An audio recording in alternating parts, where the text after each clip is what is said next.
기도하겠습니다. 거룩하시고 자비로우신 아버지 하나님 감사합니다.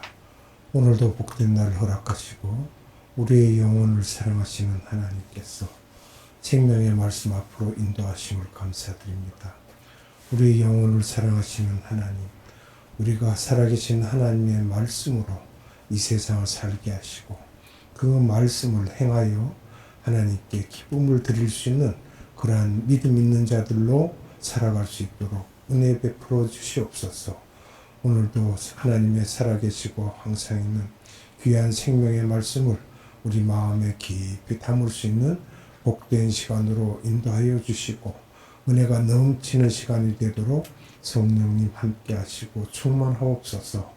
아버지 하나님께 감사와 찬양과 영광을 올려드리며 예수님의 이름으로 감사하며 기도드리옵나이다. 아멘. 오늘은 요한복음의 복음적 해석과 그 중요성에 대해서 말씀을 나누도록 하겠습니다. 오늘 본문의 말씀은 요한복음 21장 24절로 25절을 보도록 하겠습니다. 이 일들을 증거하고 이 일들을 기록한 제자가 이 사람이라. 우리는 그의 증거가 참된 줄 아노라.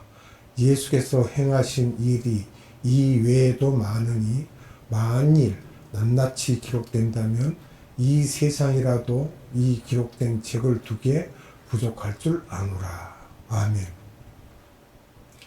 요한복음 21장 25절의 말씀이 오늘의 본문 말씀의 핵심입니다. 지난 시간들의 강의를 통하여 요한복음 1장에 대하여 참고했습니다. 그런데 이번 시간에는 요한복음 1장 다음에 요한복음 2장이 아닌 요한복음 21장 25절을 왜 해야 하는지 궁금하실 텐데 그 이유는 1장 다음에 2장으로 가게 되면 요한복음 2장은 본론적인 말씀으로 들어가기 때문에 전체적인 해석을 하는 방법을 알고 2장을 들어가는 것이 이해가 빠르고 우리들에게 도움이 되기 때문입니다.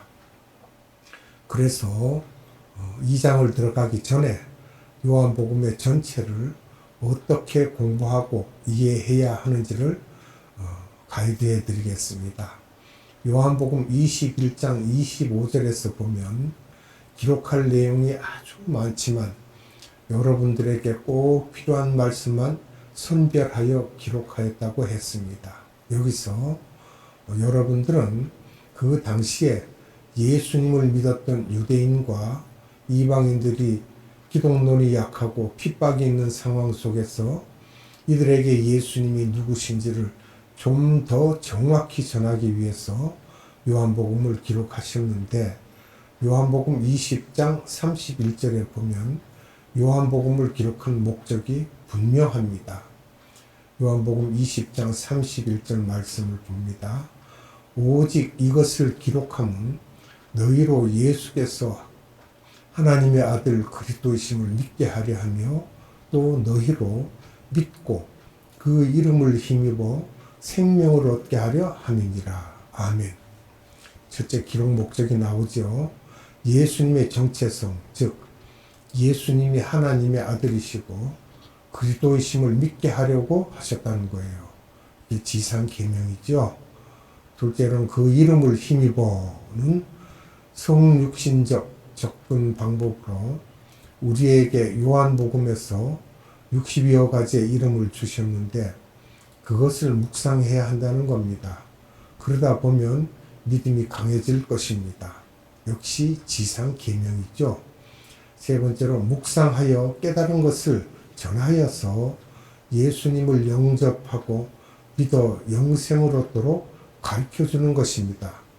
이것은 우리에게 지상 사명이 되는 것입니다. 사도 요한은 요한복음을 기록하면서도 이런 부분에 대한 생각이 꽉 차 있었기 때문에 이전에 있던 공관복음, 즉 마태, 마가, 누가복음이죠. 공관복음에 기록한 내용을 가급적 재탕하지 않으시고 대부분의 내용들이 예수님이 직접 하신 말씀들을 갖고 기록하였습니다. 마태복음은 AD 50년에서 52년에 기록되고요.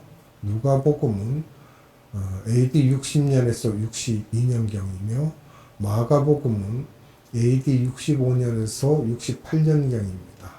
요한복음은 AD 68년에서 70년으로 보고 있습니다. 요한복음을 저술한 목적 4가지를 말씀드리겠습니다. 첫째, 공관복음은 예수님의 인성을 강조하였기 때문에 신성에 대한 것을 보완하였습니다. 둘째로는 신성을 부인하는 이단 사상들을 배격하기 위하여 신성 부분에 집중하였습니다. 세 번째는 세례 요한을 추종하는 사람들입니다. 세례 요한까지만 인정하고 예수님을 인정하지 않는 분들이죠. 그들에게 가르쳐주기 위해서 또 저술했다는 것이죠. 네 번째는 이런 3가지를 종합하여 요한복음 20장 31절을 말씀하였습니다. 예수님의 지상 계명을 믿고 지상 사명에 순종하라는 말씀이죠.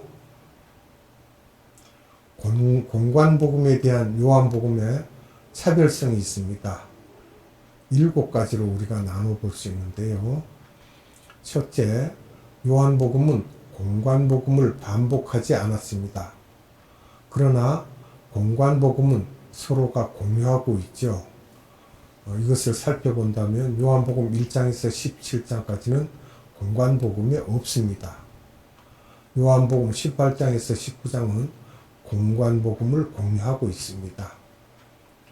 그 다음은 요한복음 20장에서 21장은 공관복음이 없습니다. 이렇게 차별이 있습니다. 둘째로 요한복음에만 있는 특수한 단어가 있습니다. 그 단어가 9가지 정도인데 볼까요? 첫째, 윗세상과 아래세상. 둘째, 빛과 어둠. 셋째, 진리와 거짓. 넷째는 생명과 죽음.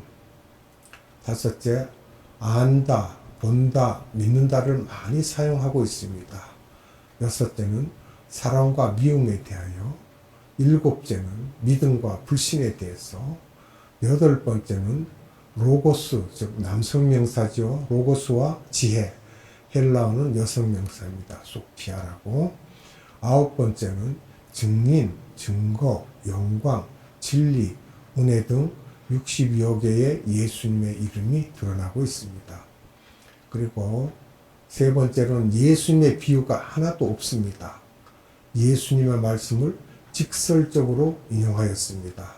넷째, 부차적인 설명이 없습니다. 족보, 탄생, 어린 시절에 대한 내용이 없습니다. 다섯째, 공생의 3년에 대한 자세한 내용이 없습니다. 여섯째, 요한복음 전체 21장 중에서 요한복음 12장에서 21장까지 10장의 48%가 고난주일에 집중되어 있습니다. 그러니까 창세기 3장 15절의 메시지를 강조하고 있는 것입니다. 일곱째, 사복음서에는 기적이 33개 있는데 그중 요한복음에서는 6개의 기적이 보입니다. 그중 3개가 병고침이고 또 이 기록 외에 이제 기복신앙에 기울어질 우려가 있고 신성이 취약해질 것을 염려한 것입니다. 이것은 본질을 강조하기 때문에 그렇습니다. 요한복음에만 있는 6가지의 기적과 이 기적을 기록한 목적이 있습니다. 첫째, 6가지의 기적을 통하여 예수님의 정체성을 나타냈습니다. 병 고치는 내용이 3가지가 있는데 보면요. 요한복음 4장 46절로 54절, 이게 첫 번째인데, 왕의 신하, 아들을 고칩니다. 병 고침을 받은 후 신하의 고백이 나오죠. 예수님은 선지자요 구세주이심을 드러내고 있습니다. 두 번째, 요한복음 5장 1절에서 9절인데요. 38년 된 병자가 있죠. 베데스다의 연못에서 병 고침을 받습니다. 성령에 의한 고침으로 치료자 되시고 창조주의심을 강조하고 있습니다. 세 번째로는 요한복음 9장 1절에서 7절입니다. 나면서부터 소경된 자를 고치셨습니다. 영적 소경을 눈뜨게 하기 위하여 또 이 고침받은 소경은 요한복음 9장 17절에서 34절에 예수님은 선지자요 그리스도시요 하나님께로부터 오신 자요 심판자이시라고 고백하고 있습니다. 그 다음에 자연을 정복한 내용이 있죠. 이것도 순서적으로 보면 요한복음 2장 1절에서 11절을 보면 물로 포도주를 만드시는 기적이죠. 가나의 혼인잔치, 이게 첫 번째 일어난 기적입니다. 그 다음은 요한복음 21장 1절에서 11절인데요. 부활 후 제자들에게 물고기 153마리를 잡게 하십니다. 그 다음은 요한복음 11장 1절에서 44절인데요. 죽은 나사로를 살리십니다. 이렇게 해서 6가지의 기적을 나타내고 있습니다. 둘째, 이런 기적들을 기록한 목적이 있습니다. 목적도 여러 가지가 있는데 살펴보도록 합니다. 첫 번째, 예수님의 정체성을 나타내기 위하여서, 즉 신성을 강조하기 위해서 목적을 말하고 있죠. 둘째, 본질보다는 비본질이 부각되면 요한복음 저술의 근본적인 목적이 변질되기 때문에 예수님의 본질인 그 정체성을 전달하는 것입니다. 비본질이라는 걸 말하는 것은 병 고치고 귀신 쫓고 위로하고 기복신앙에 대하고 성공신화, 카운슬링, 리더십 등에 초점이 맞춰져 있죠. 비본질들은. 그러나 예수님의 신성은 본질입니다. 예수님의 본질이 변질되지 않기 위해 목적에 초점을 맞추면서 요한복음을 읽어야 하며 다른 복음서와 서신들도 마찬가지로 예수님의 정체성을 묵상하고 나가서 전하도록 하는 것이며 구약 말씀도 전체가 다 똑같으며 요한이 요한복음 5장 29절에서 구약의 말씀이 나 예수님에 대한 이야기인 것을 말하였고 성경 전체가 본질을 부각하기 위하여 비본질들을 기록한 것이며 그것은 부차적인 것이 필요하지만 본질을 높이고 본질화하기 위해 필요한 것일 뿐인데 오늘날 크리스찬들 사이에 이것이 잘못 전도된 것이 없지 않습니다. 많이 있죠. 셋째로 현대 우리들에게 요한복음이 중요한 이유가 있습니다. 그 이유는 종말적 시대에 종교다원주의자가 많습니다. 기독교와 타종교와의 극단 일치주의, 또 동등 포괄주의, 혼합주의 등 사회복음적 해석이 많습니다. 윤리도덕적 해석, 인본주의적 해석, 기복주의적 해석은 모두 부차적인 해석입니다. 사꾼 목자가 많다는 것입니다. 예수님에 대하여 잘못 이야기하는 자는 도적이고 죽임당하고 멸망당한다고 하셨습니다. 복음적 해석은 예수님 중심에 초점이 맞춰 있어야 하며 예수님의 정체성을 깨닫고 지상계명에 순종하고 지상명령에 충실해야 하며 이런 자가 신명기 28장에 복을 받는 것입니다. 그러면 요한복음의 구조를 우리가 살펴봅니다. 네 부분으로 대별하여 봤습니다. 4는 성서의 숫자입니다.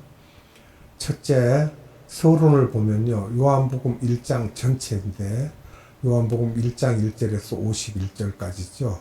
예수님이 말씀이시며 또 예수님을 증거하였던 6명의 증거자들의 이야기입니다. 둘째는 본론입니다. 요한복음 2장에서 12장 50절까지인데요. 지상계명과 지상사명을 가르쳐주기 위하여 사도 요한을 통하여 표적 7개와 사건 10개를 보여주셨습니다. 7과 10은 하나님의 완전 숫자입니다. 각 장마다 표적과 사건을 보여주시고 그 속에 숨겨져 있는 예수님의 정체성에 대한 영적 의미를 설명해 주고 있습니다. 또 문자적인 표적과 사건을 보여주시고 그것에 대한 영적인 의미, 상징 등을 설명해 주는 것이 요한복음의 특색입니다. 니고데모와의 대화에서 거듭남에 대한 이야기를 하시면서 요한복음 3장 16절에서 자세히 거듭남에 대한 이야기를 하시면서 항상 문자적인 기적을 보여주신 후에 그것을 토대로 영적인 의미와 상징을 가르쳐주고 계시는데 이런 틀 안에서 각 장을 살펴보도록 하겠습니다. 표적 7개에 대해 말씀드리도록 하겠습니다. 표적입니다. 첫째, 가나의 혼인잔치입니다. 요한복음 2장 1절로 11절인데 여기에서는 예수님은 대속자, 구원자, 창조주이심을 나타내고 있습니다. 둘째, 신하의 아들의 병을 고칩니다. 요한복음 4장 43절로 54절입니다. 예수님은 하나님이시고 치료자이시고 창조주이심을 나타내고 있습니다. 세 번째로 38년 된 병자를 고치십니다. 요한복음 5장 1절에서 9절입니다. 예수님은 창조주이시며 하나님이시며 치료자이시며 성령의 수혜자이시다라는 것을 나타내고 있습니다. 예수님의 가르치심을 보면 요한복음 5장 10절로 47절에 예수님은 하나님, 하나님의 아들, 구약의 여호와이시다라는 것을 드러냅니다. 네 번째, 오병이어에 대한 말씀인데 요한복음 6장 1절에서 15절입니다. 예수님은 하나님, 창조주, 선교의 주자이시다. 이것은 사복음서에 다 나와 있습니다. 다섯 번째, 물 위를 걸으시는 내용입니다. 요한복음 6장 16절에서 21절인데요. 예수님은 하나님이시다라는 것을 드러냅니다. 생명의 양식이신 예수님을 말하고 있고요. 이것은 요한복음 6장 22절로 59절에 생명의 떡, 하늘에서 내려온 산떡, 참떡 등 7가지의 떡에 대해서 기록하여 주셨습니다. 여섯 번째, 출생부터 소경된 자를 치유하고 있습니다. 요한복음 9장 1절에서 34절입니다. 예수님은 하나님, 창조주, 치료자이심을 말씀하고요. 이것은 영적인 소경에 대한 이야기인데요. 요한복음 9장 35절로 41절에 예수님은 구원자이심을 말씀합니다. 일곱 번째, 나사로의 죽음이 등장합니다. 요한복음 11장 1절로 44절입니다. 여기에서도 예수님은 하나님이시며 창조자이시며 부활의 주시라는 것을 나타냅니다. 예수님을 죽일 음모도 드러나 있죠. 요한복음 11장 45절로 57절인데 여기에서도 예수님은 구원주, 고난의 주라는 것을 나타내고 있습니다. 그러면 사건 10개에 대하여 말씀을 드리겠습니다. 10가지죠. 첫째, 성전을 깨끗게 하십니다. 여기에서도 요한복음 2장 13절로 22절인데 예수님은 대속자, 구원자이시다라는 것을 나타냅니다.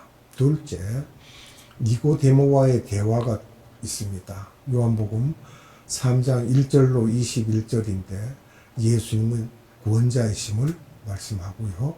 세례 요한의 증거도 있죠.